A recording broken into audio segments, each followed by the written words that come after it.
നമസ്കാരം സുഹൃത്തുക്കളെ. ഇന്നത്തെ യാത്ര നമ്മളെ കൊണ്ടുപോകുന്നത് മരുഭൂമിയിലെ ഒരു ഹരിത സ്വർഗത്തിലേക്കാണ്. അതായത് അലൈൻ.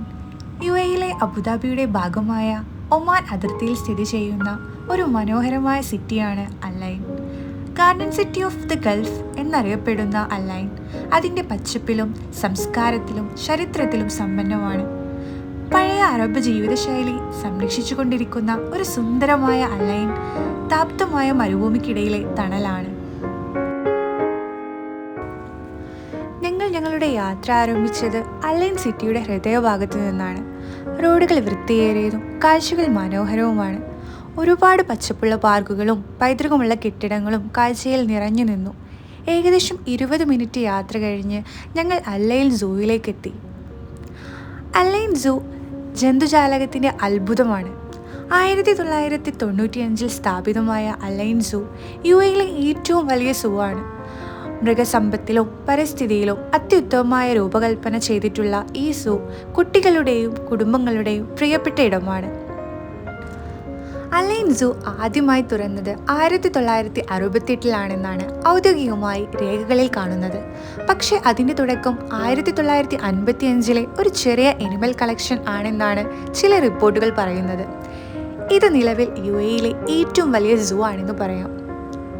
ഞാൻ പോയപ്പോൾ തന്നെ ആ ദിവസം സൂയിൽ വലിയ തിരക്കൊന്നുമില്ലായിരുന്നു.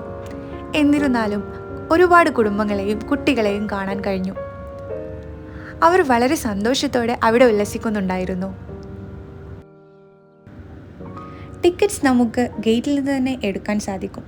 പക്ഷേ ഓൺലൈൻ പ്രീ ബുക്കിംഗ് ചെയ്യുന്നത് സേഫും ഈസിയുമാണ്. അത് ചെയ്യുമ്പോൾ അവരുടെ ഒഫീഷ്യൽ വെബ്സൈറ്റ് അല്ലെങ്കിൽ ട്രസ്റ്റഡ് ടിക്കറ്റിംഗ് പ്ലാറ്റ്ഫോംസിൽ നിന്ന് വേണം കൈപ്പറ്റാനായി. സൂയിലേക്കുള്ള പ്രവേശനം കഴിഞ്ഞാൽ വളരെ സിസ്റ്റമാറ്റിക്കലി അറേഞ്ച്ഡായ എൻക്ലോഷേഴ്സാണ്. അനിമൽസിൻ്റെ ഹാബിറ്റേറ്റ് റീപ്ലേസ് ചെയ്ത പോലെയാണ് ഓരോ സെക്ഷൻസും. ഉദാഹരണത്തിന് ആഫ്രിക്കൻ സഫാരി സോണിൽ ആഫ്രിക്കൻ ആന, ജിറാഫ്, സീബ്ര, ഓക്സി മുതലായവ കാമായി ഇരിക്കുന്നതും ബിഗ് കാറ്റ്സ് എൻക്ലോഷറിൽ പുലികൾ, സിംഹങ്ങൾ മുതലായവ തങ്ങളുടെ നാടകങ്ങൾ ചെയ്യുന്നതും കാണാൻ സാധിക്കും.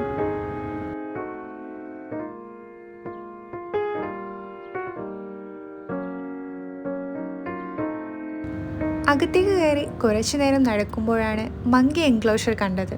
അവിടെ എസ്പെഷ്യലി കുട്ടികൾക്കാണ് കൂടുതൽ ആവേശം.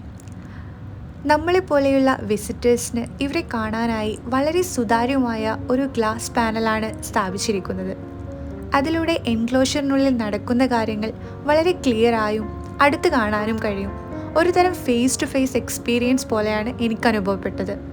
ചെറുതായിരിക്കും, പക്ഷേ ഈ സെക്ഷൻ സൂയിലെ കിഡ്സ് സോണായി അത് വളരെയധികം എൻഗേജ് ചെയ്യുന്നു.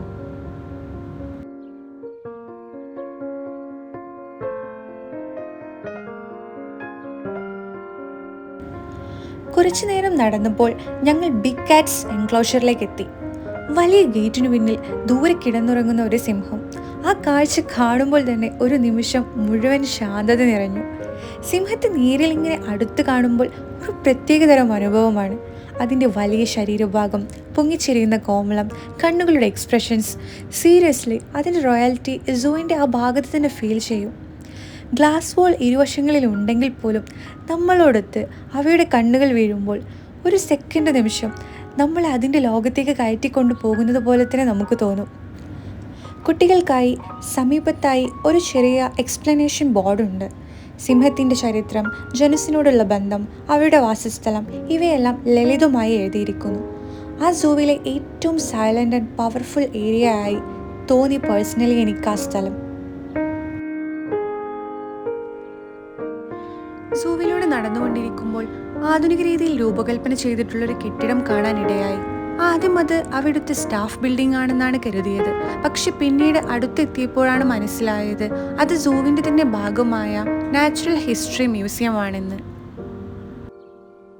1968 സൂ ഔദ്യോഗികമായി തുറന്നപ്പോൾ ഇത് വെറും മൃഗങ്ങളുടെ പ്രദർശന കേന്ദ്രമായിരുന്നു.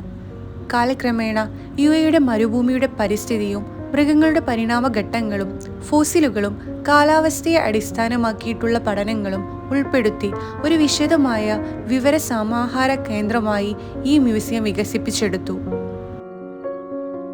യു എയിലെ മരുഭൂമി എങ്ങനെയാണ് രൂപപ്പെട്ടത്, പണ്ടത്തെ ഭൂപ്രകൃതിയിൽ ഉണ്ടായ മാറ്റങ്ങൾ, വെളിച്ചത്തിന്റെ വ്യത്യാസവും വെള്ളത്തിന്റെ കുറവുമെല്ലാം പാഠപൂർണമായും ആലോചനാത്മകമായും സന്ദർശകർക്ക് മുന്നിൽ അവതരിപ്പിക്കുന്നു. സൂവിലേക്കുള്ള പല യാത്രകളിലും പല കാര്യങ്ങൾ നമ്മൾ കാണാതെ വിട്ടുപോകാറുണ്ട്. പക്ഷേ ഈ മ്യൂസിയം സൂവിൽ കണ്ട എല്ലാ മൃഗങ്ങളെയും സഞ്ചാരികൾക്ക് കൂടുതൽ അടുത്തു മനസ്സിലാക്കാനും കൂടുതൽ അറിവ് അവർക്ക് പകർന്നു നൽകാനും സഹായിക്കുന്നു. മ്യൂസിയത്തിൽ നിന്നും പുറത്തേക്ക് വന്നപ്പോഴേക്കും സമയം തീരാറായി എന്ന് തോന്നി. മറ്റു ഭാഗങ്ങൾ കാണാനും മറ്റു മൃഗങ്ങളെ കാണാനും ഇന്ന് സമയം മതിയാവില്ലെന്ന് വ്യക്തമായി. അതുകൊണ്ട് തന്നെ സൂവിൻ്റെ പുറത്തേക്ക് പോകാൻ ഇവിടെ ഉണ്ടായിരുന്ന ചെറിയ ട്രെയിൻ സേവനം ഉപയോഗിക്കാനാണ് ഞങ്ങൾ തീരുമാനിച്ചത്. സൗകര്യപ്രദമായ ഈ ട്രെയിൻ പെട്ടെന്ന് സൂവിൻ്റെ മറ്റു ഭാഗങ്ങളിൽ നിന്നും എത്തിച്ചേരാൻ സഹായിക്കുന്നു. ഞാൻ ട്രെയിനിലിരിക്കുമ്പോൾ ഒരു ചെറിയ സങ്കടം തോന്നി, മറ്റുള്ള ഭാഗങ്ങൾ കാണാനായില്ലല്ലോ എന്ന്. പക്ഷെ അതിനേക്കാൾ കൂടുതൽ നല്ല ഓർമ്മകളും അനുഭവങ്ങളും ഈ ദിവസത്തിൽ ഞാൻ നേടിയെടുത്തു. ഈ സൂവിൽ കണ്ടതെല്ലാം ഒരുപാട് പഠിക്കുകയും ഓർമ്മകളായി നിലനിൽക്കുകയും ചെയ്യും. ഒരു സൂ എന്നതിലുപരി ഇത് പാഠങ്ങളും പ്രതീക്ഷകളും നിറഞ്ഞ ഒരു സ്ഥലമാണ്. ഇപ്പോൾ ഞങ്ങൾ മടക്കയാത്രയിലാണ്. ഒരു ദിവസം മുഴുവൻ യാത്ര ചെയ്തതിൻ്റെ ചെറിയ തളർച്ച ശരീരത്തിലുണ്ട്. പക്ഷേ അതിനേക്കാൾ ഉപരി സന്തോഷവും തൃപ്തിയുമാണ് മനസ്സിലുള്ളത്. അല്ലൈൻ എന്ന നഗരത്തിൽ ഞാൻ കണ്ടത്, അനുഭവിച്ചത്, പഠിച്ചതെല്ലാം ഒരിക്കലും മറക്കാനാകില്ല. ഒരു ചെറിയ വിശ്രമം, പിന്നീട് വീണ്ടും മറ്റൊരു യാത്രക്കായി നമ്മൾ പുറപ്പെടും. ഇത്ര നേരം യാത്രയിലുടനീളം കൂടെ നിന്നതിന് നന്ദി പറയാതെ കഴിയില്ല. നമുക്ക് വീണ്ടും കാണാം.